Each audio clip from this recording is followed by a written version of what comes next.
Today I'm going to debunk some of the myths around buying a home in San Francisco so that you can seize some great opportunities to buy a home right now. So myth number 1, you don't need to be underwritten in order to buy a house. In fact, I talk to buyers all of the time that want to wait to get a pre-approval until after they find a house. This could be a really, really big mistake. And the reason why is that actually getting pre-approved and getting underwritten especially can take as long as a week.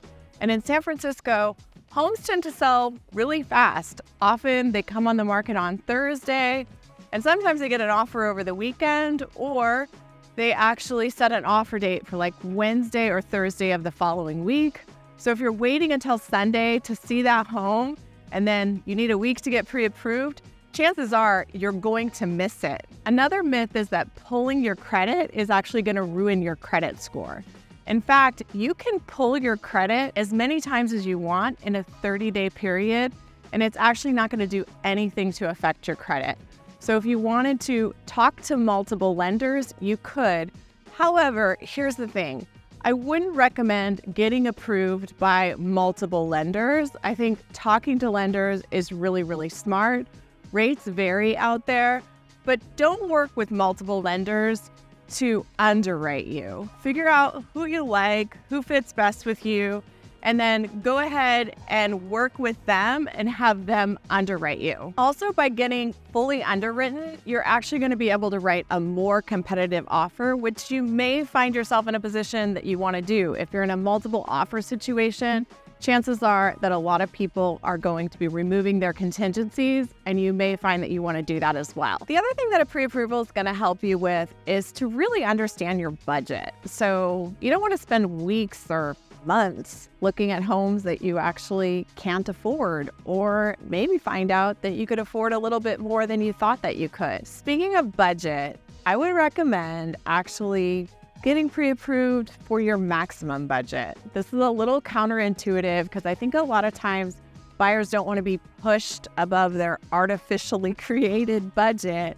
but going back to get pre-approved for a higher number later when you find out that you just want to spend another $100,000 or $200,000 more to push for that house can be problematic in terms of timeline. So no one's going to make you spend money you don't want to spend, but just go ahead and get the pre-approval for the maximum rate and then stay within whatever budget you want. The next thing that you want to do is you want to align your dreams with reality. I can't tell you the number of buyers that reach out and they want something that they can't afford. It's not that they wouldn't change things, they just don't know that they need to. The next myth is that Zillow and Redfin are going to tell you what you can afford. And the reality is, it takes a little bit more work than that. So I'm going to tell you an exercise that we do with our buyers, and you should ask your agent to do it for you. And if they won't, you can do it on your own. It does require a bit of legwork and a bit of time. But I will tell you, the time that you spend will save you a ton of time and energy later. So what you want to do is you want to do what I call a backward-looking exercise. And you want to pull all the sales in the criteria that you want for the last, say, 6 months. Once you pull this, you want to go through, we use Compass for the app, and you want to go through and you want to star the things that you think that you would have bought. And you want to maybe make some notes about what you liked about those properties. Often when we go out with buyers, we might show them 6 or 7 homes and they tell us, can I take the kitchen from this home and combine it with the bathroom in this home and combine those homes? And unfortunately, it doesn't work that way. In San Francisco, real estate is really, really different and really diverse. Sometimes you might find that you don't have a viable search. Maybe there was only 4 or 6 homes that came up. And the reality is that if you stepped foot in these homes, you'd probably only buy about half of them. So at that point, you can change really 3 things, maybe. The first is, if you're lucky, you can change your budget.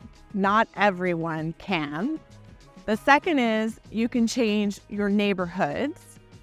And lastly, you can change the size of the house. So maybe you don't really need a 3-bedroom, maybe a 2-bedroom is fine for now. This may require some conversation with your realtor or some due diligence on your own, or both, right? You want to find what are some other neighborhoods that you could get into for a lower price. At the end of this, what you want to figure out is how many homes sold in, say, Noe Valley versus Pack Heights out of the ones that you favorited.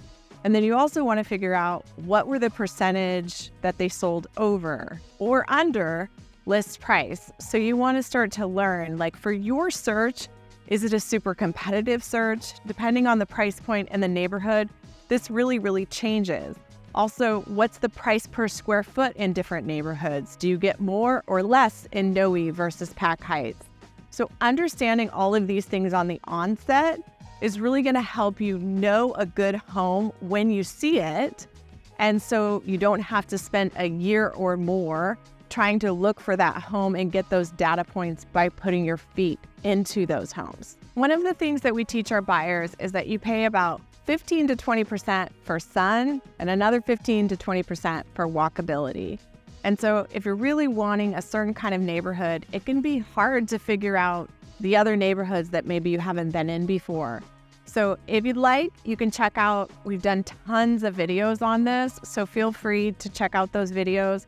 Also, smash that subscribe button so that you don't miss these videos and you can start to learn this information on your own. The other important data point is how much percentage did each home sell over list price? So start to pay attention to how much you're going to have to bid over list price. Myth number 4, you can wait till the weekend to go see a house. Well, this may be true, and you'll see this in your past sold, how quickly things are selling. There are some buyers out there, and they're your competition that may be faster than you, maybe reaching out to their realtor within seconds of when a house hits the market to find out whether or not they can get in to see it. So if a house meets all of your needs, don't wait. Get in to see it right away, because preemptive offers can happen and do happen. And it's awful if there's a house that you think that you would have loved and you never even get to see it. I would also recommend managing your time on weekends, because you're definitely going to want to see houses on weekends. And so block off your Sundays, plan to make that your time to go out and see the rest of the inventory that wasn't the die-hard, I need to see that right away inventory. The more homes that you can get your feet into, the more that you're going to understand the market and your needs as a buyer and what you like. If you see a home that you love, contact your realtor immediately. Like on a Sunday, if you're walking through it and you're like, oh my God, this is the one. And the realtor tells you, oh, we set an offer date for a Thursday. Make sure you contact your realtor, because what can happen is that a preemptive offer comes in on that house and you want to be prepared to make sure that you get the phone call if an offer comes in. So if you wait until Monday, sometimes your realtor is like, oh my God, that house is already gone. So don't wait. Myth number 5, there's no open house etiquette. I have a tip for you. You want the listing agent to like you. So be kind, be polite, ask good questions, but save the really hardball questions for your realtors. Do ask, do they have a disclosure package? Can they walk you through any of the big red flags in the disclosure package? It can be a lot easier to understand a crack in a foundation if they show you the crack. Because a lot of times when things are in print, they sound a little scary. So having the agent walk you through those things is a great thing to do. A couple of nevers. Never insult the property. Don't take your dog into the property without asking. If you bring in your children, maybe make sure they don't break the staging things in there. And then also, don't call the listing agent directly. There really is an etiquette between how questions are supposed to be handled. So if you have an additional follow-up question or you want an additional showing, make sure you reach out to your agent to contact the agent. Do not call them. Lastly, there often are cameras inside and outside the house. So maybe don't have that secret discussion about price while you're in or even outside of the house, because believe it or not, often sellers are watching. And a lot of times the listing agent isn't even aware that that's happening. So just make sure if you're going to have a conversation about the house, whether it's that you hate the bathroom or that you might pay $3 million for the house, walk down the street, walk to your car, have the conversation outside. Now you finally found the house that you really want to buy. Make sure you call your agent right away and let them know. Ideally, your agent's going to walk through that house with you, and hopefully they're not going to try to sell you every single house that you might like. Your agent should be pointing out some things that maybe another buyer wouldn't like for a house in that price point. Make sure that they're walking through the pros and cons with you. And worst case scenario, if things are moving very, very quickly, that they can see the home on their own and report back to you with any feedback that they have on the home. Now, if you don't have an agent, I'm going to be honest, you're not in a great situation. I will tell you, I am shocked by the number of buyers that come into an open house. They really, really want to buy a house that I'm selling, and they don't have an agent. And we're literally taking offers in like 2 days. So it's not to say that it can't happen, but trying to get pre-approved, up on the market, up on the comps, go through the disclosures, pick an agent, like all of these things in that short amount of time with that much pressure does not put you in a good situation. And I will say that most of the time, those buyers either cannot move fast enough or they just don't show up prepared enough to win. If I had to guess, I would think that one thing that's on these buyers' minds is that they want to work with a listing agent. And honestly, I think that's a really, really, really bad idea. And it's something that we don't do. When buyers approach us and ask us to represent them, we absolutely will not.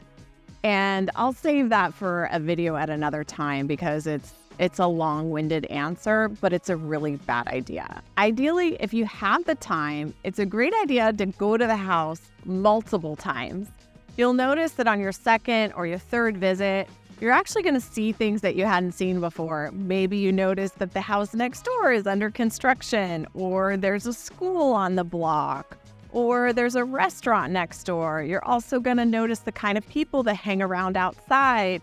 Safety is definitely something that is a very personal preference, and it's something that you can only know and decide how you feel about an area or a home when you go multiple times. The next thing that you want to do is you want to get an idea about the comps for the home. So typically you'd reach out to your realtor, you'd ask them to pull the comps for you. Hopefully you have one.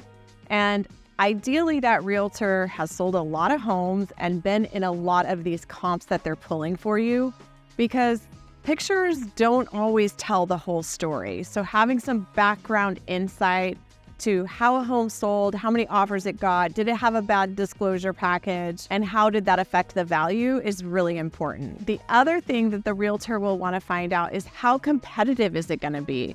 So calling and asking questions about the level of interest in the home, and also what are the seller's reasons for selling? And do they have any certain things that they want to see included in the offer? So sometimes sellers want rent backs. There can be various ways that you can strengthen your offer if you have these insights. And if no one's asking the questions, you might miss it. The next thing that you're going to want to do is review the disclosure package. Hopefully you're working with a realtor that's going to provide you a nice summary and help you understand the red flags of this package, how one property compares to the other, like is a $10,000 pest report reasonable or not on a property like this one. Keep in mind that it takes your realtor, if they're doing a good job, it takes them about 10 hours from the time that you tell them that you want to write an offer until they submit that offer. So that includes running comps, doing the disclosure package, writing the offer, meeting with you, spending some time with you, making sure that you understand all of those things. So again, the sooner you can let your realtor know that you're interested in a property, the better that you're going to be, because you don't want to shortcut any of that time, because it could mean that you're missing information. Myth number 7 is that you need to decide a solid price the night before you submit your offer. I hear this all the time where buyers are saying like, well, I know for sure I don't want to go above this price. And I get it. I've bought houses. I totally understand.